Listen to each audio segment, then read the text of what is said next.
Let's start with the battles that quietly rewrote history, and slowly work our way towards the ones that turned whole landscapes into mass graves, then got shoved into a footnote no one reads. We've all heard about D-Day, Stalingrad, the Somme. Those battles deserve the attention. But what if I told you there are other battles that were just as deadly, sometimes even worse, that barely show up in movies, textbooks, or documentaries? Today, we're counting down the deadliest battles no one talks about. Not the most famous, not the most cinematic, the ones where hundreds of thousands of people died and the world just kind of moved on. And by the time we reach number 1, you'll realize there are ancient killing fields that rival the world wars in body count, and you probably never even heard their names. Number 8, the Battle of Shanghai. When a city turned into a giant trap. We're starting in 1937, in a city most of the world now associates with skyscrapers and neon lights. Shanghai. Back then, Shanghai was the economic heart of China, a weird mix of colonial concessions, Chinese neighborhoods, and foreign districts, and the place the Chinese government chose to make a stand against Imperial Japan. It was a bold decision, and an unbelievably costly one. Japan had already seized Manchuria and was pushing deeper into China. Chinese leaders knew they couldn't win a straight-up war, but they hoped that if they fought hard enough, long enough, in a major international city, the world might actually notice and intervene. So they turned Shanghai into a fortress. The Battle of Shanghai lasted about 3 months. Roughly 700,000 Chinese troops and 300,000 Japanese troops were involved. And this wasn't open field, clean lineup warfare. This was street by street, house by house, floor by floor. Chinese units dug in among warehouses and factories. Japanese troops advanced behind artillery and naval gunfire from ships sitting in the river. Planes bombed civilian districts. Foreigners watched from their protected concessions as whole neighborhoods on the Chinese side were obliterated. One famous episode is the defense of the Sihang warehouse. A few hundred Chinese soldiers held off wave after wave of Japanese attacks in a warehouse right on the edge of the foreign settlement. Foreign crowds literally stood on the other side of a river, watching the battle through binoculars like it was a grim sporting event. By the time the Chinese command finally ordered a retreat, much of their best-trained army was gone. Hundreds of thousands dead, wounded, or missing. Whole divisions shredded. Civilians killed by bombing, artillery, and massacres. Japan technically won and took Shanghai, but the price in blood was staggering. And it set the stage for even worse horrors, like the Nanjing massacre that followed. Ask most people about World War II, and they'll mention Poland, France, Pearl Harbor. Almost no one mentions the battle where a modern megacity turned into 3 months of industrial-scale slaughter. Number 7. The Battle of Wuhan, China's Stalingrad. Before Stalingrad, if Shanghai was the opening scream, Wuhan was the full-blown roar. It's 1938. Japan has taken Shanghai and Nanjing, but China is still fighting. Wuhan, sitting near the intersection of the Yangtze and Han rivers, is a massive industrial center, a transportation hub, and temporarily, the political heart of Chinese resistance. Both sides know whoever controls Wuhan controls a huge chunk of China's ability to wage war, so they throw everything at it. On the Chinese side, estimates suggest over 1 million soldiers. On the Japanese side, hundreds of thousands, backed by air and naval power. The battle isn't just one big clash. It's a campaign stretching over months. Dogfights in the sky as Chinese and Japanese pilots duel over the city, brutal ground combat as Japanese forces push inland, desperate delaying actions by Chinese units trying to buy time. Civilians evacuate factories piece by piece. Machines are dismantled, loaded on trains, boats, even on people's backs, and shipped deeper into China. The message from High Command is essentially, we may lose Wuhan, but we will not lose our ability to keep fighting. On the ground, that decision is paid for in blood. Chinese losses are estimated in the hundreds of thousands killed, wounded, missing. Japanese casualties are also massive. Disease, heat, and relentless fighting chew through their ranks. By October, Wuhan falls. Japan can claim another victory, but that victory is hollow. Their troops are exhausted, their supply lines stretched, and China, though bleeding, is still not surrendering.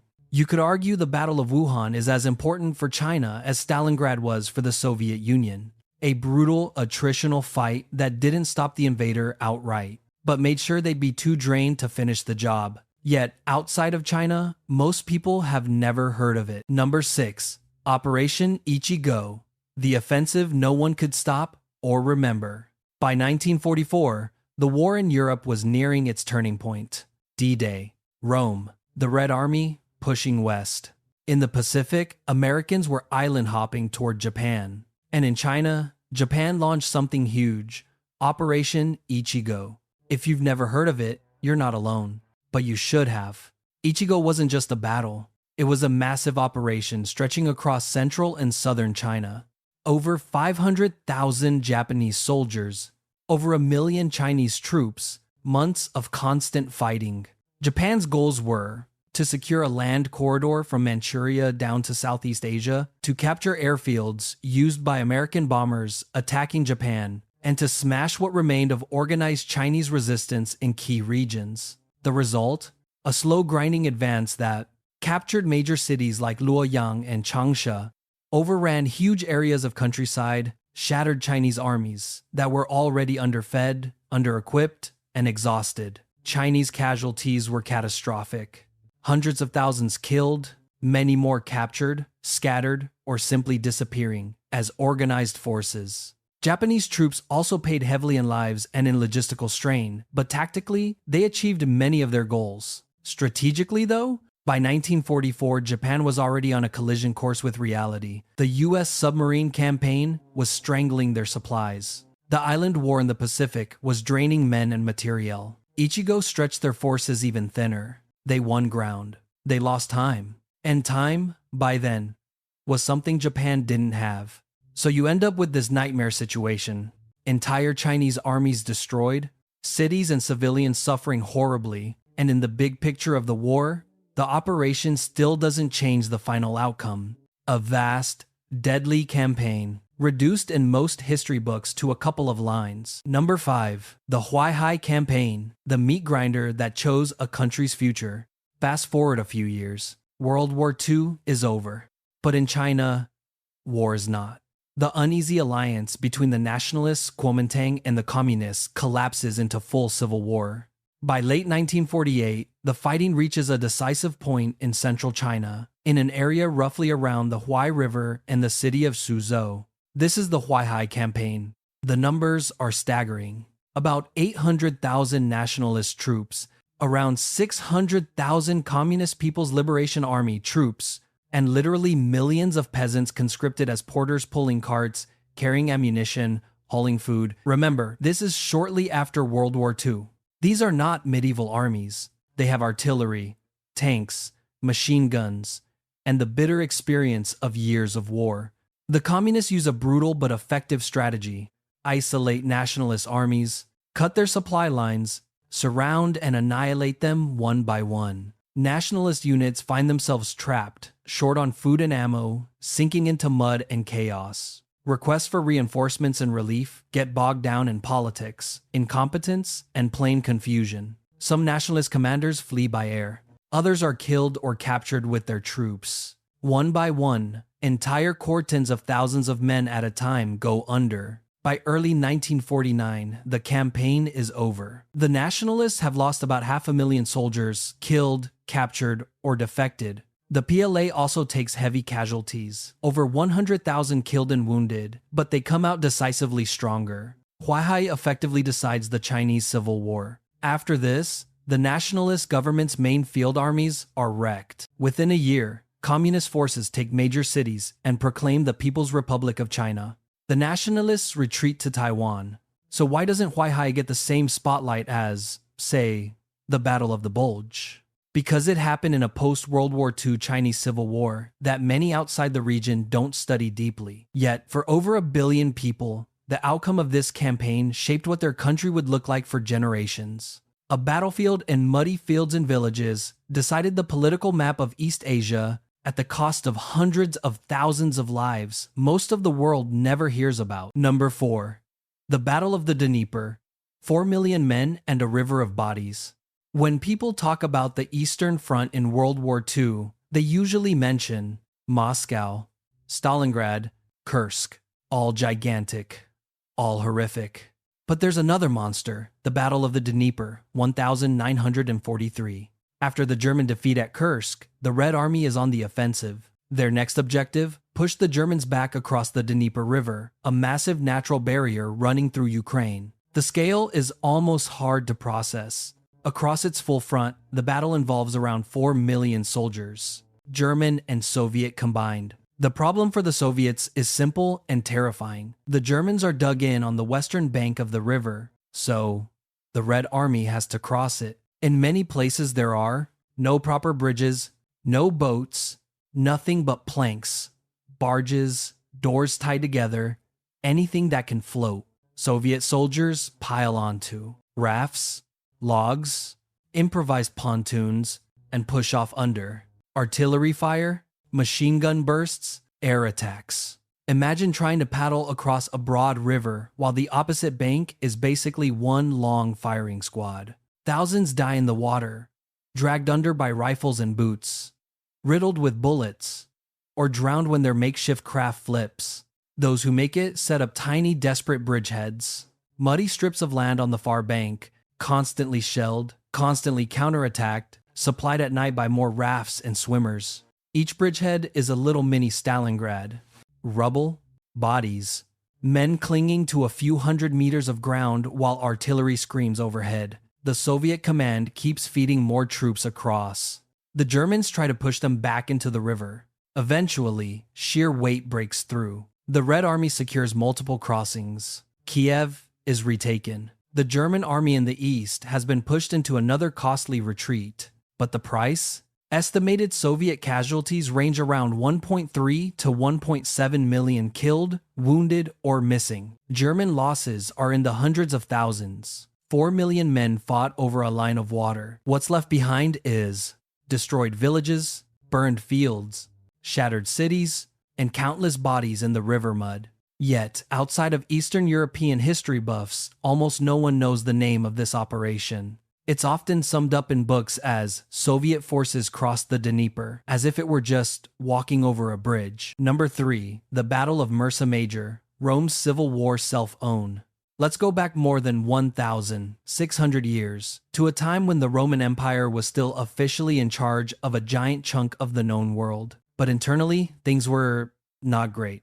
It's 351 CE. The Emperor Constantius II is ruling the eastern part of the Roman Empire. In the west, a general named Magnentius has staged a coup and taken the purple for himself. Both men claim to be the rightful emperor. Both need soldiers to prove it. So they gather their armies and meet near the city of Mursa in modern-day Croatia, on the banks of the Drava River. The exact numbers are debated, but the consensus is tens of thousands of soldiers on each side, some of the best remaining heavy infantry and cavalry Rome still has, plus auxiliaries from all over the empire. Unlike the glamorous Roman battles against foreign enemies, this one is Roman versus Roman, legion versus legion, friends, neighbors, cousins, people who speak the same language and worship the same god, killing each other for two men's claims to power. The battle is a grinder. Cavalry charges smash into each other. Infantry formations clash and refuse to break. The fighting goes on for hours.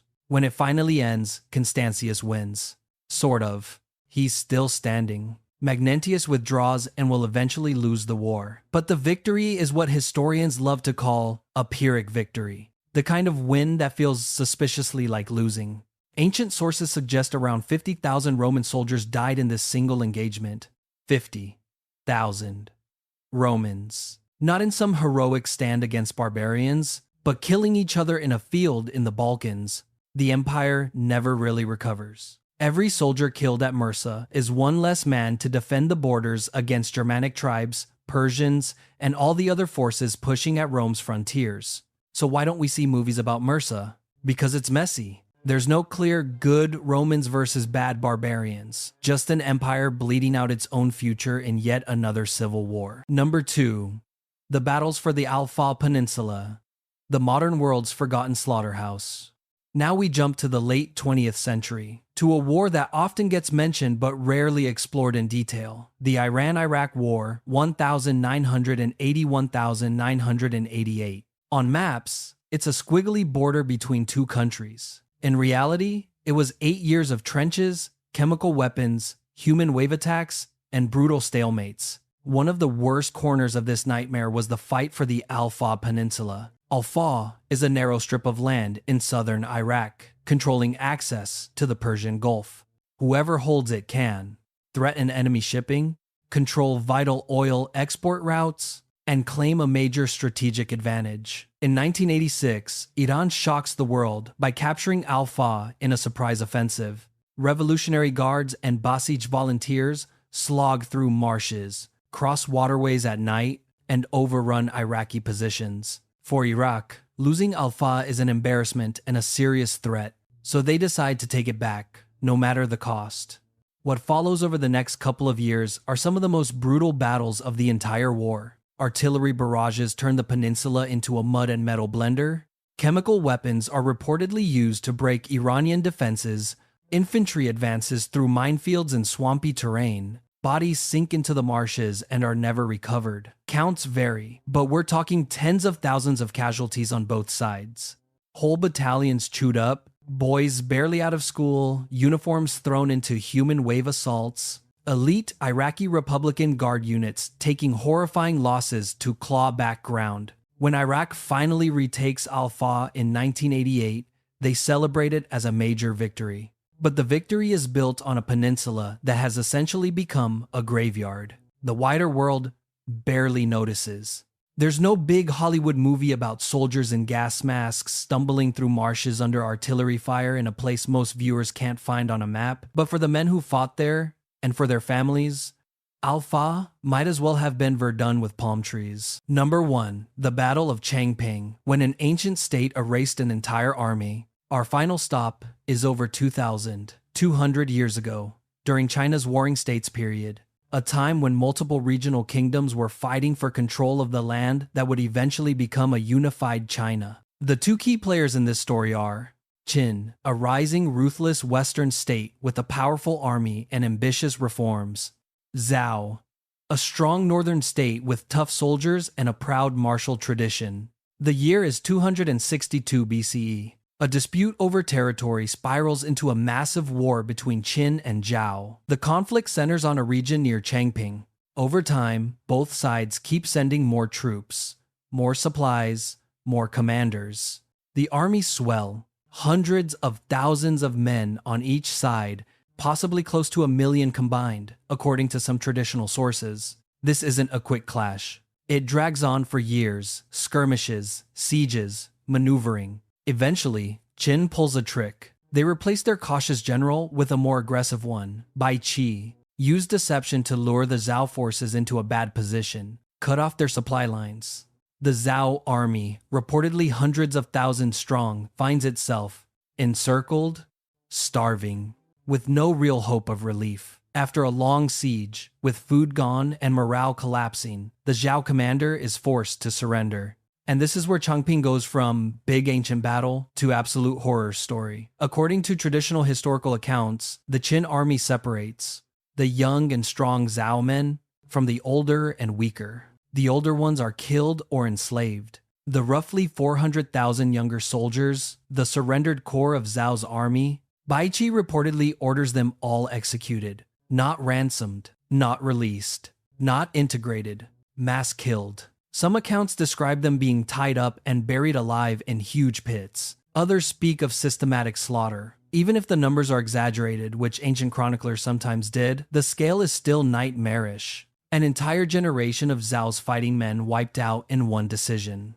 The psychological shock is immense. Zhao is crippled militarily. The balance of power in the warring states shifts heavily toward Qin. A few decades later, Qin will unify China under the first emperor, Qin Shi Huang. So in a very real sense, the Qin victory at Changping, built on a mountain of corpses, paves the way for the birth of what we now call China. Ask most people in the West about major battles in history, and you'll hear Cannae, Waterloo, Gettysburg, Stalingrad. Almost no one will say Changping, even though it may have been one of the single deadliest battles in human history. From the skyscrapers of Shanghai turned into artillery targets, to million-man campaigns in the Chinese countryside. From a Roman civil war that bled the empire dry, to modern soldiers dying, anonymous deaths in marshes on the Persian Gulf, and finally, to an ancient field where an entire army was buried in the dirt. The deadliest battles no one talks about all share one thing. They changed everything for the people who lived through them, but barely left a scratch on global memory. Why? Because history isn't just about what happened. It's about who gets to tell the story. Which countries make the movies? Which languages dominate the textbooks? Which battles fit neatly into simple narratives of good versus evil? The truth is messier.